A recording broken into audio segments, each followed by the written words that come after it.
ठंड के महीने में दूर किसी जंगल में ठंड से बचने के लिए सभी पंछी अपने अपने घोंसले बनाने में जुटे हुए थे।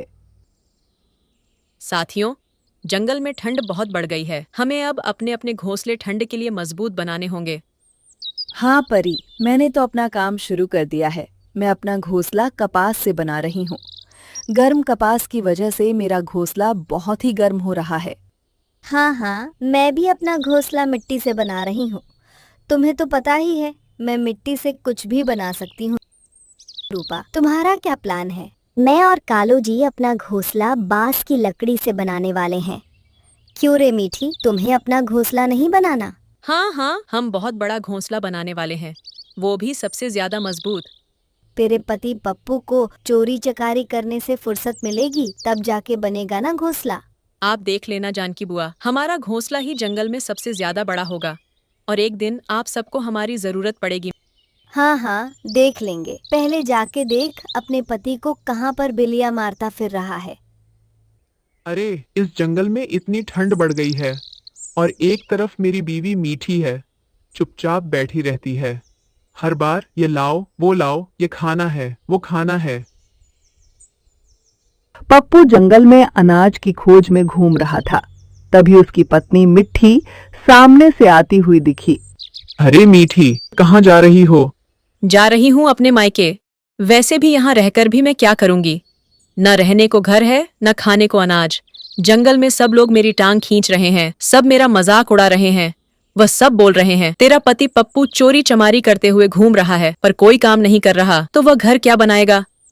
अरे मीठी, तुम मत जाओ अपने मायके। मैं तुमको वचन देता हूँ कि मैं जल्द ही पक्का घोंसला बनाऊंगा। नहीं, आप मेरी बात नहीं सुनते। आप सिर्फ बोलते हो, बाद में कुछ नहीं करोगे।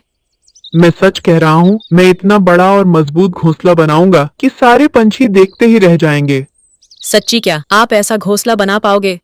अरे हाँ बाबा, मैं सच बोल रहा हूँ। अब चलो वापस। तो फिर ठीक है, मैं नहीं जाऊंगी अपने मायके। आप बड़े घोंसले को भूल मत जाना। अगर इस बार आपने कुछ नहीं किया तो मैं आपको छोड़कर हमेशा हमेशा के लिए मायके चली जाऊंगी। मिट्टी वहां से चली जाती है। पप्पू सोच में पड़ जाता है। अरे, मैंने बोल तो दिया, पर अब मैं बड़ा घोंसला बनाऊंगा कैसे? पप्पू घोंसले का सामान जुटाने के लिए निकल पड़ता है। अजी, ये आप कितना छोटा घोंसला बना रहे हो। मुझे तो बड़ा वाला घोंसला चाहिए था, मेरे सपनों का महल। अरे रूपा, हमारे लिए यही घोंसला काफी है। जितना बड़ा घर बनाएंगे, मुसीबतें उतनी ही ज्यादा होंगी। अरे कालू भैया, क्या आपका घोंसला बनकर तैयार हो गया? हाँ पप्पू, क्या तुमने बना लिया? अरे नहीं भैया, मैं आज उसी काम में लगने जा रहा हूँ, पर मुझे घोंसले के लिए सामान नहीं मिल रहा। अरे देवर जी, सामान मिलता नहीं, उसे ढूंढना पड़ता है। तभी पप्पू की नजर कालू के लाए हुए बांस की लकड़ियों पर पड़ जाती है। अरे कालू भैया, आपका घोंसला तो बनकर तैयार है, फिर आप इन बांस की लकड़ियों का क्या करने वाले हो?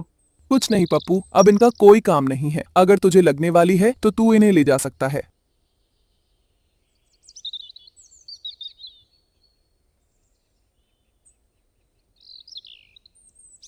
क्यों जी, आपका दिमाग तो ठिकाने पर है ना? आपने क्यों दी बांस की लकड़ियाँ?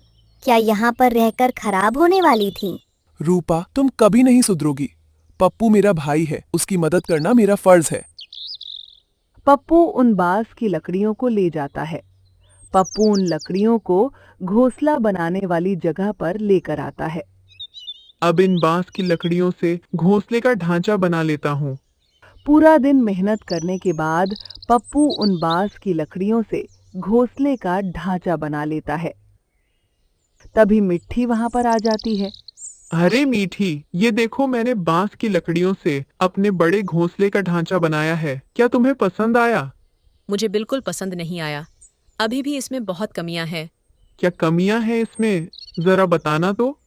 ये सिर्फ घोंसले का ढांचा है। हमें छत के लिए घास फूस, दीवारों के लिए मिट्टी और घोंसला अंदर से गर्म रहे, इसके लिए घर के अंदर वाली दीवार पर कपास की जरूरत होगी। ये सब काम अभी बाकी है। अरे मीठी, मुझे लगा था तुम्हारा दिमाग तुम्हारे घुटनों में है, लेकिन मैं गलत था। तुमने अभी अभी जो भी चीजें बताई, अगर हम उसका इस्तेमाल करके अपना घोंसला बनाएंगे तो पूरे जंगल में सिर्फ हमारा ही घोंसला सर्दी में गर्म रहेगा। लेकिन मुझे एक बात की टेंशन है। अब क्या हो गया? मुझे मिट्टी, कपास और घास फूस जमा करने में बहुत समय लगेगा। तब तक हमें बाहर ही इस कड़कड़ाती ठंड में रहना होगा।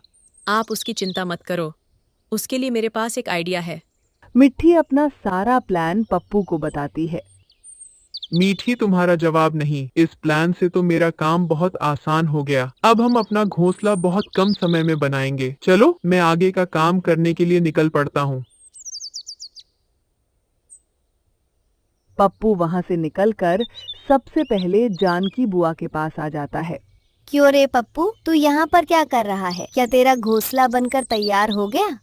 अरे नहीं जानकी बुआ, मैं घोंसला बनाने के लिए सामान इकट्ठा करने के लिए जा रहा था। तभी रास्ते में आपका घर दिख गया। सोचा आपसे मिलते चलूं। अच्छा, तो ऐसी बात है। अब बता, क्या तुझे मेरा मिट्टी का घर पसंद आया? हाँ जानकी बुआ, ये घर तो बहुत बढ़िया है। काश मेरे पास भी ऐसा घर बनाने के लिए मिट्टी होता। बस इतनी सी बात? मेरा घर तो बनकर तैयार हो गया है, लेकिन मेरे पास अभी भी बहुत सारा मिट्टी बचा हुआ है। चाहे तो तू इसे ले जा सकता है और अपना घोंसला बना। जानकी बुआ, आपका बहुत बहुत शुक्रिया। मैं आपके जितना बढ़िया मिट्टी का घर तो नहीं बना पाऊंगा, लेकिन सर्दियों में गुजारा हो जाए उस लायक घर तो बना ही लूंगा। पप्पू मिट्टी लेकर अपने बांस की लकड़ियों से बने घोंसले के ढांचे के पास आ जाता है। चलो, अब इस मिट्टी को दीवार के चारों तरफ लगाता हूँ। पप्पू उस मिट्टी को दीवार के चारों तरफ लगा देता है। अरे मीठी, ये देखो अब कैसा लग रहा है हमारा घोंसला। पप्पू जी, अभी भी बहुत काम बाकी है, पहले काम पूरा कीजिए, फिर बताती हूँ। मिट्टी का काम पूरा हो जाने के बाद पप्पू फिर से निकल पड़ता है। इस बार वो परी चिड़िया के घास भूस के घर के पास आ जाता है। अरे पप्पू भैया, आप यहाँ पर कैसे? क्या आपने अपना घोंसला बना लिया? अरे नहीं परी बहन, लगता है इस बार मुझे और मीठी को बाहर ही सर्दियाँ बितानी पड़ेंगी। ऐसा क्यों पप्पू भैया, आप मुझे बताओ, क्या मैं आपकी कुछ मदद कर सकती हूँ? लगता है तुमने अपना घास भूस का घोंसला पूरा कर दिया है। क्या तुम्हारे पास थोड़ी घास भूस बची है? हाँ, ये देखो मेरे पास बहुत सारे घास भूस बची है, लेकिन आप घास भूस का क्या करोगे? मैं भी तुम्हारे जैसा घास फूस का घर बनाने की कोशिश करता हूँ। मेरा घोंसला तुम्हारे जितना बढ़िया तो नहीं बनेगा, लेकिन सर्दियाँ खत्म होने तक गुजारा हो जाएगा।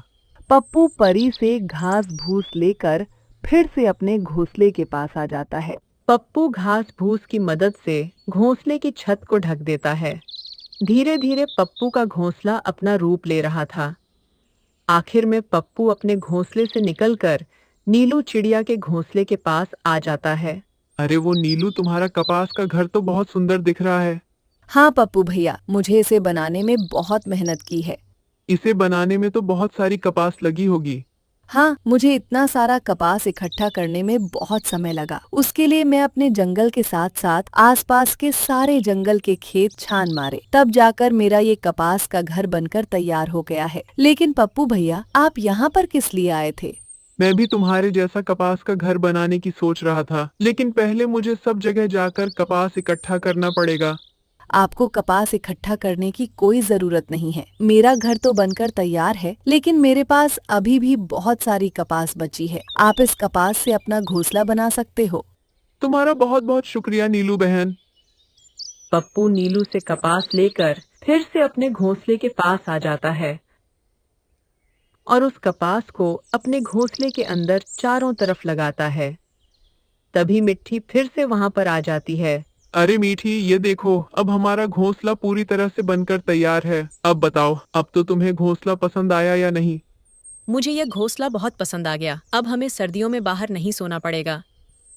धीरे धीरे दिन बीतने लगते हैं और फिर एक दिन रात के समय जंगल में बहुत ज्यादा ठंड पड़ती है। आसमान से तेज बर्फ बारिश भी होने लगती है। पम्मी, हमें बहुत ठंड लग रही है। अरे, ये आज इतनी ठंड कैसे पड़ गई? मेरा ये मिट्टी का घर किसी काम का नहीं है। अरे बाप रे रूपा, आज कुछ ज्यादा ठंड नहीं लग रही? हाँ कालू जी, आज ठंड कुछ ज्यादा ही पड़ गई है। मैंने इतना अच्छा कपास का घर बनाया, फिर भी मुझे बहुत ठंड लग रही है। सारे अपने अपने घोंसले के बाहर आ जाते हैं और एक जगह इकट्ठा होकर आग जलाकर बैठ जाते हैं। हम सबके घोंसले इस कड़कड़ाती ठंड को नहीं सह पाएंगे, इसीलिए हमें रोज रात को ऐसे ही आग जलाकर बैठना होगा। हाँ जानकी बुआ, हमारे पास और कोई रास्ता भी नहीं है। लेकिन पप्पू भैया कहीं पर दिखाई नहीं दे रहे। वो मेरे पास कपास लेने के लिए आए थे। बोल रहे थे मैं भी तुम्हारे जैसा कपास का घोंसला बनाऊंगा। पप्पू तो मेरे पास भी आया था, मेरे पास से सारा बचा हुआ मिट्टी लेकर गया। और मैंने सारी बांस की लकड़ियां दे दी। लेकिन पप्पू इन सब चीजों से आखिर कैसा घोंसला बनाने वाला था, और अब वो यहाँ पर भी नहीं है। हमें जाकर देखना चाहिए, कहीं पप्पू और मीठी किसी मुसीबत में तो नहीं है। सारे वहां से निकलकर पप्पू के घोंसले के बाहर आ जाते हैं। सबकी आंखें खुली की खुली रह जाती हैं। वाह वाह वाह वाह, क्या घोंसला बनाया है पप्पू ने, सचमुच कमाल कर दिया। कालू घोंसले की खिड़की से अंदर झांक कर देखा तो मिट्टी और पप्पू सो रहे थे। तभी कालू ने उसे आवाज लगाई। पप्पू, अरे ओ पप्पू, जल्दी से दरवाजा खोल। पप्पू दरवाजा खोल देता है। अरे आप सब यहाँ कैसे? क्यों रे पप्पू, तूने हम सब से थोड़ा थोड़ा सामान लेकर इतना बढ़िया घोंसला बनाया और हमें पता भी नहीं चलने दिया। अरे नहीं जानकी बुआ, ऐसी बात नहीं है। आप सब बाहर क्यों खड़े हो? पहले अंदर आ जाओ। बुआ, ये घोंसला अंदर से कितना गर्म है। सारे उस रात भूरे के घोंसले में रुके। पप्पू के घोंसले की आइडिया पूरे जंगल में फैल गई और सारे पंछियों ने मिलकर पप्पू के जैसा अपने अपने घर बना लिए और सर्दियों के मौसम का आनंद लेने लगे।